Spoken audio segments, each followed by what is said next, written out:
Lo que va a contestar Heráclito, él va a hablar sobre logos. Ya les dije que palabra logos es muy distinta, pero él dice, si bien nosotros con los sentidos no podemos percibir eso, lo que mantiene unido a todas las cosas, o que la que reúne a ese constante cambio, es ese logos.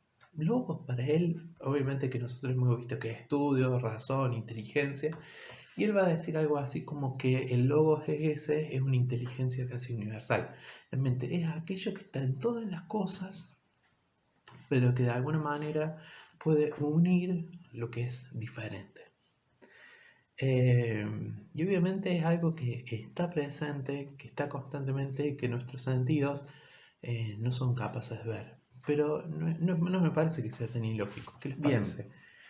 Heráclito causó conmoción por todos lados. Fue un filósofo que de alguna manera marcó una época que decía, muchachos, todo está en constante movimiento. Hasta que llegó un buen día, un tipo que es más joven que Heráclito, que se llamaba Parménides. Parménides empezó a estudiar también la naturaleza, se vio con detalle y sacó una conclusión de lo más extraña, pero si no pensamos un poco más también de lo más coherente que hubo en todo el mundo griego. Y él dice, casi contestándole a Heráclito, Heráclito, estás mal vos, estás mal. ¿Cómo vas a decir que lo que verdaderamente existe es el movimiento? Si el movimiento no es algo que existe. Vamos a un ejemplo. Por ejemplo, Heráclito dice, bueno, el agua, ¿no? Cuando se evapora se convierte en vapor, ¿no? Pero lo que diría Heráclito es que es el mismo agua que se va cambiando de estado, ¿no? Hay un cambio que se va generando. Y Parménides lo que dice, pero no, Heráclito, ahí estás haciendo cosas mal. Dice, las únicas cosas que existen son las que son, no las que no son. Si una cosa cambia, deja de ser. Ustedes me preguntarán cómo es eso. Lo siguiente dice, si yo tengo el agua es lo que existe. Ahora, si el agua supuestamente cambia a vapor o a hielo, ya deja de ser agua y por lo tanto deja de existir. Y lo que existe, el hielo, por ejemplo, es otra cosa totalmente distinta. O sea, en verdad, el movimiento no existe, porque si existe, destruye las cosas que existen.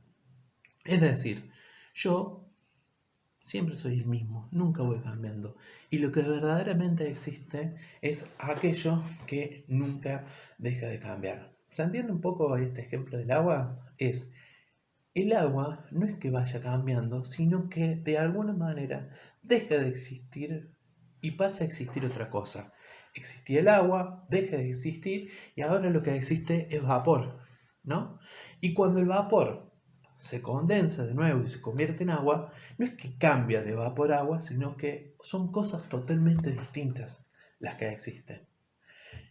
Entonces, acá aparece una de las cosas más impresionantes de Parménides y que dice, el problema que nosotros tenemos es nuestros sentidos, porque nosotros, los sentidos, de alguna manera, nos están engañando, no nos dicen lo que realmente son las cosas. Entonces nosotros tenemos que usar nuestra cabeza, va a decir Parmenia, para darnos cuenta qué es aquello que realmente es. Y lo que es nunca puede dejar de no ser. Por lo tanto, lo único que existe, lo único que es real, no son las cosas que van cambiando, sino lo que existe, es decir, lo que es. Es una palabra griega que significa ton, ¿no? Ser. El ser, va a decir Parménides, es lo único que existe.